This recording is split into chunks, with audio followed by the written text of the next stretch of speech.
Sharqieh, the Deputy Director of the Brookings Doha Center.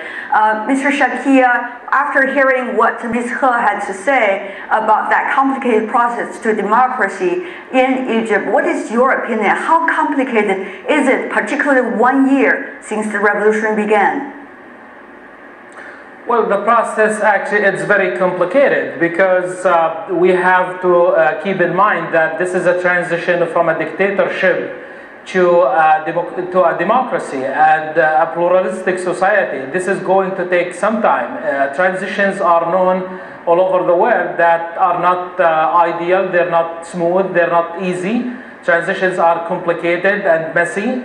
So this is not a specific case for Egypt, but that's an inherent nature of transitions. And we have seen this represented clearly well in the case of Egypt, where after 1 year we are still seeing the youth are protesting in the streets. However, we have to also keep in mind that progress has been made actually. We have today an elected parliament, probably not the forces that some parties want to see in the parliament, but nevertheless, we have an election that has been done, that has been completed, transparent, and with a recognition, a web recognition of a process that's different from the past decades under Mubarak. And we have a set date for presidential elections in June.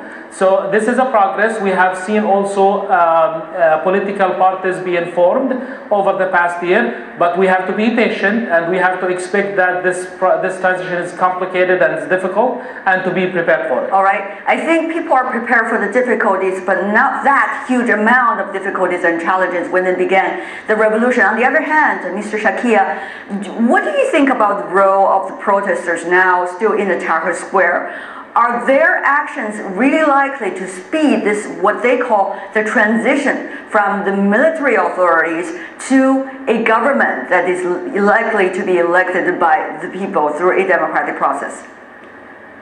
That's a very good question, and the protest of the youth in the streets is, in my view, a double-edged sword.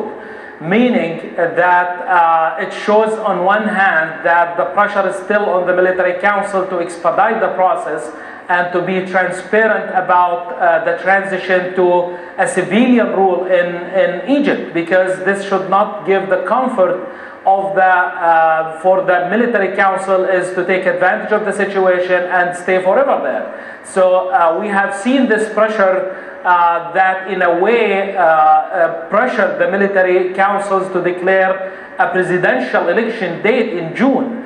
At the same time, the youth will have to keep in mind that overdoing this pressure might really backfire, because while on one hand that you want to exert some pressure, on the other hand you don't want to slide into chaos and uncertainty and instability, because the country is at this point is fragile, and the systems is fragile there, and if you overdo it, this might backfire and might become counterproductive. So that's why the youth have to understand and to be patient as well. But Mr. Sharqieh, as you may know very well, some of those protesters well argued that many of the political forces now that are on the horizon inside Egypt are not the ones they are having in mind. What do you think about their argument?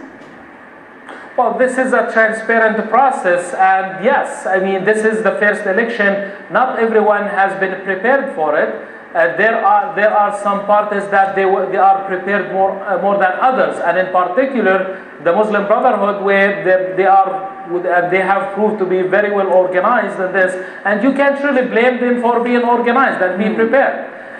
There are some, also when we talk about the youth, we have also to understand that the youth are not represented in a distinct political party. They are represented within the different political parties there. So there is no party called the Youth Party. So the youth are within the Brotherhood, within the liberal parties. And also there are also youth that they chose for themselves not to run for the elections and not to compete and to monitor, like 6 April Youth Party that they chose for themselves to monitor the situation, which is a great idea. As if this situation is not already complicated enough within Egypt, there are also other forces that might have an impact on what is going on inside the country when it's building its own version of democracy. We understand, Ms. He, there has been some kind of unpleasant feeling between Washington and the military council inside Egypt since the latter raided 17 NGO headquarters inside Egypt. Some of those NGOs might have a loose connection to the US Democratic Party or the Republican Party even. So what do you think about that kind of unpleasant feeling its impact might have on the process inside Egypt and inside the choice of candidates for the most important job? Oh, well, because those informations, I think now has not been so complete and comprehensive. It might be some quite loose or some indirect links or connections between those NGOs in Cairo or in somewhere in the Egypt. We even links with some parties, either Democratic or Republicans in United States. But I think that's also is quite a natural thing if we consider all those other stories happening not only in Africa continent or in Southeast Asia or somewhere else. So United States, I think they are everywhere in the world. CIA or some intelligence or NGO or some NGOs are funded by even the founder coming from the United States. So that's a well-known information, and also that's a very routine things has been done by those organizations or fundings in the United States. But the thing here is quite clear that I think no matter the Supreme Council of the military regime or neither the Islamic Party now is now controlling the parliament, I don't think they would like to see this kind of link between the United States and with those NGOs. They are now very active in the Egypt. So that's why that story has been taken place. Right. The Supreme Council, they ordered those NGOs to leave. They came to their office trying to collect those discs or some other electronic equipment. So because they shows they're angry about this kind of link. On the other hand, Mr. Sharqieh, as you may know, Washington is now on a big debate about the budgets and cutting of budgets and whether to provide the 1.3 billion for Egypt again for the year 2013. It is still a big question mark. What do you think all of these things, when tangled up, might influence the ties between Washington and Egypt? What does it mean for the election process and even political potential of the country of Egypt? Well, first of all, we have something here that President Obama had made the commitment of funding and financial support to Egypt, made it public. So I don't think there is a way back here because this has been communicated through the President of the United States. However, I understand completely that the United States is watching and monitoring the situation very carefully and how the process is unfolding in Egypt. And the United States wants to make sure that their interest is represented, and Egypt will continue to play a role that's in the interest of the United States. So I think the coming time is going to be detrimental, and we have to watch this very carefully, right? Because Egypt now will have to show that they're independent and they're playing politics different from the old way that President Mubarak played. Because in the past we know that President Mubarak, former president, he approved fully and worked very closely with the United States, while now we have a whole different institution that's in governance in Egypt, and they have to show that they have this independence from the United States.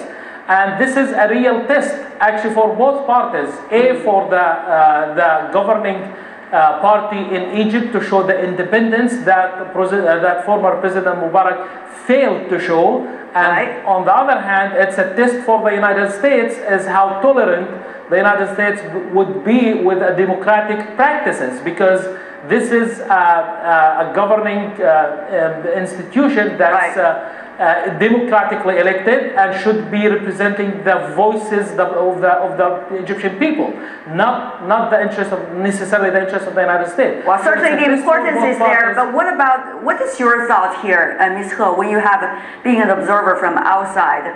How is that balance, that delicate balance of being independent, being self-reliant, while at the same time trying to maintain certain kind of good relation with Washington being played out so far with the Egyptian politicians to the rest of the world? Well, that's a very difficult balance now the Egypt government now is facing. Of course, because there's a different challenges coming from outside of the Egypt and the domestic inside. Because the challenge from the outside, that is because the Sharqieh Council or the coming the civilian government, they want to show they are different from the previous government, that is the Hosni Mubarak's regime. Because the Hosni Mubarak, he was so close with the United States and becoming also so friendly with the Israel. And that's the two fundamental issue that brought him down. So for the coming, the new civilian government or the Sharqieh Council of the military regime, they want to show they are now different, totally from the Hosni Mubarak. So that's why they have to keep some distance from the United States and also even make the distance even further with the Israel. But yeah, so that's from the home. I think because the economy is so bad, now the performance is not encouraging, and also they also count on the investment from the Western countries. So that's why they have to keep this balance. They still count on those foreign assistance coming from the United States. It is a very delicate balance, as you said. Wenping and Ibrahim Sharqieh, thank you so much for being with us on this very important topic. And when we